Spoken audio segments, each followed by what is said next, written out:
ആത്മീയത എന്നുള്ളത് ധാരാളം മനുഷ്യരെ സ്വാധീനിക്കുന്ന ഒരു സങ്കല്പമാണ്. എന്നാൽ ഈ ആത്മീയതയെക്കുറിച്ച് പലതരത്തിലുള്ള കാഴ്ചപ്പാടുകളാണ് മനുഷ്യരുടെ ഇടയിലുള്ളത്. ദൈവം എന്ന കോൺസെപ്റ്റ്, ദൈവം എന്ന സങ്കല്പം, അത് ആത്മീയതയുമായി ബന്ധപ്പെട്ടിട്ടുള്ളതാണ്. ബൈബിളിൻ്റെ അടിസ്ഥാനത്തിൽ പറയുകയാണെങ്കിൽ ദൈവം ആത്മാവാകുന്നു. ആത്മീയത ആത്മാവിനെ സംബന്ധിക്കുന്ന, ആത്മാവുമായി ബന്ധപ്പെട്ട ആത്മീകമായ കാര്യങ്ങളെ ഒക്കെയാണ് ആത്മീയത, സ്പിരിച്വാലിറ്റി എന്ന വാക്കുകൊണ്ട് ഉദ്ദേശിക്കുന്നത്. എന്നാൽ ഈ ആത്മീയതയിൽ മൊത്തത്തിൽ ആത്മാവിനെ സംബന്ധിക്കുന്നതെല്ലാം ആത്മീയത എന്ന് പറയുമ്പോൾ തന്നെ ഈ ആത്മീയതയിൽ അല്ലെങ്കിൽ ആത്മീക ലോകത്ത്, സ്പിരിച്വൽ വേൾഡിൽ പലതരത്തിലുള്ള ആത്മീയതകളും അല്ലെങ്കിൽ പലതരത്തിലുള്ള ആത്മാക്കളും പലതരത്തിലുള്ള ആത്മീക പ്രവർത്തനങ്ങളും അടങ്ങിയിട്ടുണ്ട്. ദൈവം ആത്മാവാകുന്നു എന്ന് പറയുന്നത് അത് ഒരു തരത്തിലുള്ള ആത്മീയതയുമായി ബന്ധപ്പെട്ട കാര്യമാണ്. ദൈവത്തിൻ്റെ കിങ്ഡം ഓഫ് ഗോഡ്, ദൈവരാജ്യം, അതുമായി ബന്ധപ്പെട്ട് ഒരു ആത്മീയത പ്രവർത്തിക്കുന്നുണ്ട്, ഒരു ആത്മലോകം പ്രവർത്തിക്കുന്നുണ്ട്. അവിടെ പലതരത്തിലുള്ള ആത്മീക ജീവികളുണ്ട്. ഉദാഹരണത്തിന് മാലാഖമാർ അല്ലെങ്കിൽ ദൂതന്മാർ, ദൈവദൂതന്മാർ, അല്ലെങ്കിൽ ഹെവൻ അല്ലെങ്കിൽ സ്വർഗവുമായി ബന്ധപ്പെട്ട് പലതരത്തിലുള്ള ആത്മീക ജീവികൾ സ്വർഗത്തിലുണ്ടെന്ന് ബൈബിളിലൂടെ നമുക്ക് മനസ്സിലാക്കുവാനായി കഴിയും. അങ്ങനെ ദൈവത്തെ കേന്ദ്രീകരിച്ച് പ്രവർത്തിക്കുന്ന ഒരു ആത്മലോകം സജീവമാണ്. എന്നാൽ അത് മാത്രമല്ല, മറ്റൊരു ആത്മീക ലോകവും ദൈവരാജ്യത്തിൽ ഉൾപ്പെടാത്ത, ദൈവത്തിൻ്റെ ആത്മീയതയോട് യോജിക്കാത്ത, അതിനെതിരെ പ്രവർത്തിക്കുന്ന അല്ലെങ്കിൽ അതിന് പാരലലായി പ്രവർത്തിക്കുന്ന മറ്റൊരാത്മലോകവും ഉണ്ട് എന്നുള്ളതാണ്. അതൊരു ഡീമോണിക് കിങ്ഡം, പൈശാചിക ലോകം പ്രവർത്തിക്കുന്നു എന്നുള്ളതാണ്. എന്നാൽ ഈ ഭൂമിയിലെ മനുഷ്യർ ഈ ആത്മലോകത്തിൽ ഡീമോണിക് കിങ്ഡവുമായും കണക്റ്റഡ് ആണ്, കിങ്ഡം ഓഫ് ഗോഡ് അല്ലെങ്കിൽ ദൈവരാജ്യവുമായും കണക്റ്റഡ് ആണ്. ഓരോരുത്തരും അവരിലുണ്ടാകുന്ന കാഴ്ചപ്പാടിനനുസരിച്ച് അവരവരുടേതായ ആത്മീയത അവർ കണ്ടെത്തുന്നു. എന്നാൽ ഇതിൽ രണ്ടിൽ നിന്നും വ്യത്യസ്തമായി മനുഷ്യനിൽ തന്നെ ഒരു ആത്മാവ് ഉണ്ട്. അത് ആ മനുഷ്യൻ്റെതായ മനുഷ്യാത്മാവാണ്. ബൈബിളിൻ്റെ അടിസ്ഥാനത്തിൽ നമ്മൾ നോക്കിയാൽ മനുഷ്യൻ എന്ന് പറയുന്നത് 3 ഘടകങ്ങൾ ആ മനുഷ്യനിലുണ്ട്. ഒന്ന്, പുറമേ കാണുന്ന അവൻ്റെ ശരീരം അല്ലെങ്കിൽ ബോഡി, അവൻ്റെ മനസ്സും ചിന്താമണ്ഡലവും വില്ലും ഒക്കെ ചേർന്ന് പ്രവർത്തിക്കുന്ന സോൾ ലെവൽ, അല്ലെങ്കിൽ മറ്റൊരു വാക്ക് മലയാളത്തിൽ ദേഹി എന്ന് പറയാം. മറ്റൊന്ന് അവൻ്റെ ആത്മാവാണ്. അപ്പോൾ ഈ ആത്മാവിനെ ചില വ്യക്തികളിൽ സജീവമാക്കുവാൻ അവർക്ക് തന്നെ കഴിയുന്നുണ്ട്. പല രീതികളിൽ ഈ ആത്മീകമായ ഭാഗം, മനുഷ്യൻ്റെ ഉള്ളിലെ ആത്മീകമായ ഭാഗം സജീവമാകാറുണ്ട്. ഒരുപക്ഷെ ലഹരി ഉപയോഗിക്കുമ്പോൾ പോലും ആ ആത്മീകമായിട്ടുള്ള ഭാഗം സജീവമാകുന്ന രീതികൾ, കാഴ്ചകൾ കാണാൻ സാധിക്കുന്നുണ്ട്. മെഡിറ്റേഷൻ അല്ലെങ്കിൽ ധ്യാനം പോലുള്ള പലതരത്തിലുള്ള ധ്യാനങ്ങളിലൂടെ ആ ആത്മീകമായിട്ടുള്ള ഭാഗങ്ങൾ സജീവമാകുന്നത് കാണുവാൻ സാധിക്കുന്നുണ്ട്.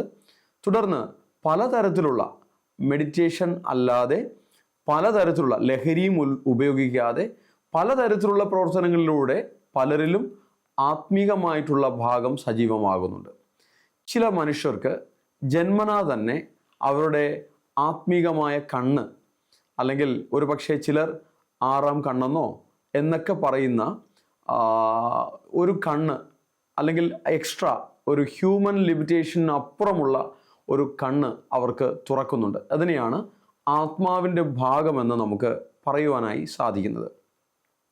ചിലർ ദൈവത്തിൽ വിശ്വസിച്ചാലും വിശ്വസിച്ചില്ലെങ്കിലും അവരിലുള്ള ഒരു ആത്മീകമായ കേന്ദ്രം, ഒരു സ്പിരിച്വൽ ഏരിയ, സ്പിരിച്വൽ സെൻറ്റർ സജീവമാകാറുണ്ട്. ഉദാഹരണത്തിന് ഒരു ദുരന്തം സംഭവിക്കുവാൻ പോകുന്നുണ്ടെങ്കിൽ, അല്ലെങ്കിൽ ഒരു അപകടം സംഭവിക്കുവാൻ പോകുന്നുണ്ടെങ്കിൽ ഇങ്ങനെയുള്ള മനുഷ്യരിൽ അത് സ്വപ്നമായിട്ടോ അല്ലെങ്കിൽ അവർക്കത് അറിയാൻ പറ്റുന്ന വിധത്തിൽ ഏതെങ്കിലും തരത്തിലുള്ള ഇൻഫർമേഷൻ അവരുടെ ഉള്ളിൽ ലഭ്യമാകുന്ന ഒരു രീതിയുണ്ട്. ഒരു വാഹനാപകടം സംഭവിക്കുവാൻ പോകുന്നു, ഒരു പ്ലെയിൻ ക്രാഷ് സംഭവിക്കുവാൻ പോകുന്നു, ഒരു എർത്ത് ഭൂകമ്പം വരുവാൻ പോകുന്നു, ഒരു സുനാമി ഉണ്ടാകുവാനായി പോകുന്നു, ഒരു ഒരു ഒരു നാച്ചുറൽ കലാമിറ്റി ഉണ്ടാകുവാൻ പോകുന്നു, ഒരു ഡിസാസ്റ്റർ സംഭവിക്കുവാൻ പോകുന്നു. ഇതൊക്കെ തിരിച്ചറിയുവാൻ കഴിയുന്ന രീതിയിൽ ഒരു ആത്മമണ്ഡലം, ഒരു സ്പിരിച്വൽ ഏരിയ, സ്പിരിച്വൽ സെൻറ്റർ മനുഷ്യൻ സജീവമാണ്. ഈ മനുഷ്യർ ഒരുപക്ഷെ അതിന് ഇൻഡ്യൂഷൻ എന്നും അങ്ങനെയുള്ള പല വാക്കുകൾ കൊടുത്ത് വിളിക്കുന്നുണ്ടെങ്കിലും ഈ മനുഷ്യർ ദൈവവുമായി ബന്ധമുള്ളവരാകണമെന്ന് പോലുമില്ല, ദൈവത്തെ വിശ്വസിക്കുന്നവരാകണമെന്ന് പോലുമില്ല. അത് അവരുടെ സ്പിരിച്വൽ ഏരിയയിൽ അവർക്ക് കൈവന്നിട്ടുള്ള ഒരു സ്കില്ലാണ് അല്ലെങ്കിൽ എബിലിറ്റിയാണ്. അതായത് മനുഷ്യനിൽ തന്നെ ഒരു മനുഷ്യാത്മാവ്, അവൻ്റെ തന്നെ ഐഡൻറ്റിറ്റിയിലുള്ള ഒരു മനുഷ്യാത്മാവ് ഓരോ മനുഷ്യനിലും ഉണ്ട്. ചില മനുഷ്യർ ആ ആത്മമണ്ഡലത്തെ, അവനിലുള്ള ആത്മീക കേന്ദ്രത്തെ സജീവമാക്കുന്നുണ്ട്. പല രീതിയിൽ അത് സജീവമാകുന്നു, ചിലർ അതിനെ സജീവമാക്കുന്നു. അങ്ങനെ ആ ഒരു തരത്തിലുള്ള ആത്മീയതയിലും ചില മനുഷ്യർ മുന്നോട്ട് പോകുന്നുണ്ട്. അതായത് ചില മനുഷ്യർ അവരുടെ തന്നെ ഉള്ളിലുള്ള ആ മനുഷ്യാത്മാവിനെ സജീവമാക്കുന്നതിലൂടെ അല്ലെങ്കിൽ ആ മനുഷ്യാത്മാവിൻ്റെ സ്കില്ലുകൾ ഡെവലപ്പ് ചെയ്യുന്നതിലൂടെ അങ്ങനെ ഒരു സ്പിരിച്വാലിറ്റി, അങ്ങനെ ഒരു ആത്മീയത മുന്നോട്ട് കൊണ്ടുപോകുന്ന മനുഷ്യരും ഉണ്ട്.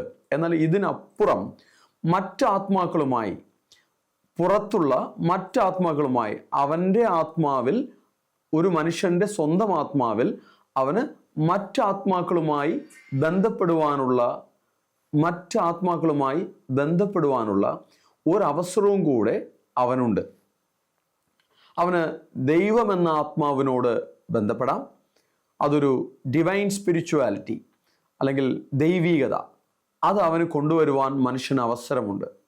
മാത്രമല്ല പൈശാചിക ലോകത്തോട് അല്ലെങ്കിൽ നെഗറ്റീവ് പവേഴ്സിൻ്റെ ഏരിയയിലോട്ട് അവന് ബന്ധപ്പെടാം. അതിന് പലതരത്തിലുള്ള മെത്തഡോളജീസ് മനുഷ്യർ ഉപയോഗിക്കുന്നുണ്ട്. ഒരു വസ്തു കേന്ദ്രീകൃതമായിട്ടോ പ്രകൃതി കേന്ദ്രീകൃതമായിട്ടോ ഏതെങ്കിലും ഒരു പോയിന്റ് ബേസ്ഡ് ആയിട്ടോ അല്ലെങ്കിൽ ഏതെങ്കിലും ഒരു മെറ്റീരിയൽ ബേസ്ഡ് ആയിട്ടോ ഒരുവൻ അവൻ്റെ മെഡിറ്റേഷനോ ചിന്തകളോ അവൻ്റെ ചിന്താഗതികളോ അണ്ടർസ്റ്റാൻഡിങ്ങുകളോ കേന്ദ്രീകരിച്ച് കൊണ്ടുപോയി അത് മുഖാന്തരം ഡെവലപ്പായി വരാവുന്ന ഒരു സ്പിരിച്വൽ ഏരിയയാണ്, സ്പിരിച്വാലിറ്റിയാണ് ഡീമോണിക് സ്പിരിച്വാലിറ്റി അല്ലെങ്കിൽ നെഗറ്റീവ് സ്പിരിച്വാലിറ്റിയുടെ ഏരിയ എന്ന് പറയാവുന്നത്. എന്നാൽ ഈ മനുഷ്യാത്മാക്കളിൽ തന്നെ മരിച്ചു പോകുന്ന മനുഷ്യർ അവരുടെ ആത്മാക്കൾ തന്നെ സ്വയമേ സജീവമായി പ്രവർത്തിക്കുന്ന നിലകളിൽ പലരുമായി ഇടപെടുന്ന സാഹചര്യങ്ങളുണ്ട്. ആ ആത്മാക്കൾ ഒരുപക്ഷെ ഡീമോണിക് കിങ്ഡമായിട്ടോ അല്ലെങ്കിൽ ഡിവൈൻ കിങ്ഡവുമായിട്ടോ ചേർന്ന് നിന്ന് പ്രവർത്തിക്കുന്ന രീതികളുമുണ്ട്. എന്നാൽ ഡീമോണിക് കിങ്ഡവുമായി ബന്ധപ്പെട്ട് സ്പിരിച്വൽ ആക്ടിവിറ്റീസ് ഒരുപക്ഷെ മറ്റുള്ളവരെ നശിപ്പിക്കുന്ന, വശീകരിക്കുന്ന, ഡിസ്ട്രക്ഷൻ ഉണ്ടാക്കുന്ന, സംഹരിക്കുന്ന, അങ്ങനെയുള്ള പല കൊളാപ്സുകൾ ഉണ്ടാക്കുന്ന, കൺഫ്യൂഷൻ ഉണ്ടാക്കുന്ന, ആശയക്കുഴപ്പങ്ങൾ ഉണ്ടാക്കുന്ന പല രീതിയിലുള്ള ഡീമോണിക് ആക്ടിവിറ്റീസ്, പൈശാചിക പ്രവർത്തനങ്ങൾ, അതും ഒരു ആത്മീക പ്രവർത്തനം തന്നെയാണ്, അങ്ങനെയുള്ള പ്രവർത്തനങ്ങളും ഉണ്ടാകുന്നുണ്ട്. എന്നാൽ മനുഷ്യന് ആവശ്യമായിട്ട് സൃഷ്ടാവാം ദൈവം, ആ സൃഷ്ടാവാം ദൈവത്തെ തന്നെയും ആത്മാവെന്ന് തന്നെ നമുക്ക് പറയാം. ദൈവാത്മാവ്, വിശുദ്ധനായ ആത്മാവ്, പരിശുദ്ധനായ ആത്മാവ്, പരിശുദ്ധാത്മാവ് എന്നൊക്കെ, അല്ലെങ്കിൽ ജീവാത്മാവ് എന്നൊക്കെയുള്ള വാക്കുകൾ നമുക്ക് ഉപയോഗിക്കാം. ആ ദൈവവുമായി ബന്ധപ്പെട്ട് നിന്നാൽ ആ ദൈവത്തിൻ്റെതായ ചില പ്രകൃതങ്ങൾ, നേച്ചേഴ്സ്, സ്വഭാവങ്ങൾ അവനിൽ വരാനുള്ള അവസരങ്ങളുണ്ട്. അപ്പോൾ ആ ഒരു സ്പിരിച്വാലിറ്റിയാണ്, അങ്ങനെ ഒരു ആത്മീയതയാണ് ബൈബിളിലൂടെ, തിരുവെഴുത്തുകളിലൂടെ, വിശുദ്ധ ലിഖിതങ്ങളിലൂടെ മനുഷ്യർക്ക് ദൈവം നൽകിയിരിക്കുന്നത്. അങ്ങനെ ദൈവവുമായി ബന്ധപ്പെട്ട് ആത്മീയത വികസിപ്പിച്ചെടുത്ത ധാരാളം ഭക്തന്മാരെ വചനത്തിൽ, തിരുവചനത്തിൽ, ബൈബിളിൽ നമുക്ക് കാണുവാനായി സാധിക്കുന്നു. ചില പേരുകൾ പറയാമെങ്കിൽ ഹാനോക്ക്, മോശ, ഏലിയാവ്, എലീശ, അങ്ങനെ പല ഭക്തന്മാരെയും ദൈവീകതയിൽ വളർന്നു വന്ന, ദൈവഭക്തിയിൽ അല്ലെങ്കിൽ ദൈവരാജ്യവുമായുള്ള ബന്ധത്തിൽ വളർന്നു വന്ന മനുഷ്യരെ നമുക്ക് കാണുവാനായി സാധിക്കുന്നുണ്ട്. എന്നാൽ നമ്മുടെ ജീവിതത്തിൽ നമ്മുടെ ആത്മാവിൽ നമ്മൾ സ്കില്ലുകൾ പ്രാപിക്കുകയും അതോടൊപ്പം തന്നെ ദൈവാത്മാവുമായി ഒരു ബന്ധത്തിൽ വരികയും ചെയ്യുന്ന ഒരു ആത്മീയത, അതാണ് തിരുവചനം അല്ലെങ്കിൽ തിരുവെഴുത്ത് നമ്മെ നയിക്കുന്നത്. അതിലേക്കാണ് നമ്മെ നയിക്കുന്നത്. ഇതാണ് സകല മനുഷ്യർക്കും വേണ്ടത്. അതാണ് നിത്യമായി സ്ഥിരതയുള്ള സൃഷ്ടാവിൻ്റെ അംഗീകാരമുള്ള ഒരു ആത്മീയതയായി നമുക്ക് കണക്കാക്കുവാൻ സാധിക്കുക. അപ്പോൾ ആത്മീയത എന്ന് പറയുന്നത് ഈ ഭൗതിക ലോകത്തിൽ നിന്നും വേറിട്ട് നിൽക്കുന്ന ഒന്നാണ്. നമ്മുടെ ശരീരം അതൊരു ബയോളജിക്കൽ വേൾഡിൻ്റെ ഭാഗമാണ്, ജൈവികമായ പ്രവർത്തനങ്ങളുടെ ഭാഗമാണ്. ശരീരത്തിൽ ജീവനുള്ള മനുഷ്യരെല്ലാവരും അവരിൽ ആത്മീയത ഉണ്ടെന്ന് പറയാൻ സാധിക്കില്ല. ആത്മീകമായി അവർ മരിച്ച അവസ്ഥയിലായിരിക്കും. ഇനി അവരുടെ സ്വന്തം ആത്മാവിൽ ചില സ്കില്ലുകൾ അവർ ഡെവലപ്പ് ചെയ്താൽ പോലും സൃഷ്ടാവിൻ്റെ മുന്നിൽ, ദൈവത്തിൻ്റെ മുന്നിൽ അവർ ജീവനുള്ളവർ അല്ല. അവരുടെ സ്വന്തം ആത്മാവിൽ പല കഴിവുകളും അവർ പ്രാപിച്ചവരാണെങ്കിൽ പോലും അവർക്ക് ദൈവാത്മാവിൻ്റെ സാന്നിധ്യം അവരുടെ ഉള്ളിൽ വരാത്തിടത്തോളം കാലം ആത്മാവിൽ അവർ മരിച്ചവരായിട്ടാണ് കണക്കാക്കുന്നത്. ഉദാഹരണത്തിന്, ഏദൻ തോട്ടത്തിൽ ദൈവം ആദാം, ഹവ്വ തുടങ്ങിയ മനുഷ്യരെ സൃഷ്ടിച്ചപ്പോൾ അവർ ആത്മാവിൽ സജീവമായിരുന്ന അനുഭവം തന്നെ അവർക്കുണ്ടായിരുന്നു. ദൈവാത്മാവുമായി വളരെ അടുത്ത ഒരു ബന്ധം അവരിൽ ഉണ്ടായിരുന്നു. എന്നാൽ അവരുടെ ആത്മാവിൽ അവർക്ക് ദൈവത്തോട് സംസാരിക്കുവാനുള്ള കഴിവുകളും ദൈവത്തോട് കമ്മ്യൂണിക്കേറ്റ് ചെയ്യാനുള്ള സ്കില്ലുകളും ഉള്ളപ്പോൾ തന്നെ ദൈവത്തോടുള്ള ബന്ധത്തിൽ വയലേഷൻ സംഭവിച്ചപ്പോൾ, ദൈവം കൊടുത്ത ഇൻസ്ട്രക്ഷനിൽ വയലേഷൻ സംഭവിച്ചപ്പോൾ, അവരുടെ ആത്മാവിൽ സ്കില്ലുകൾ ഉള്ളപ്പോൾ തന്നെ അവർ മരിച്ച അവസ്ഥയിലായി ദൈവം അവരെ കണക്കാക്കുകയാണ്. അപ്പോൾ നമ്മുടെ ആത്മീയ ജീവിതത്തിൽ നമ്മുടെ ആത്മാവിൽ ദൈവാത്മാവിൻ്റെ ജീവൻ പ്രാപിച്ച് നാം ജീവനുള്ള അവസ്ഥയിലേക്ക് ആയി വരിക എന്നുള്ളതാണ് ശരിയായ ആത്മീയതയായി നമുക്കുണ്ടാകേണ്ടുന്ന ഒരു അനുഭവം. അങ്ങനെ ഒരു ആത്മീയതയിലേക്ക് വരുവാൻ തക്കവണ്ണം നമുക്കെല്ലാവർക്കും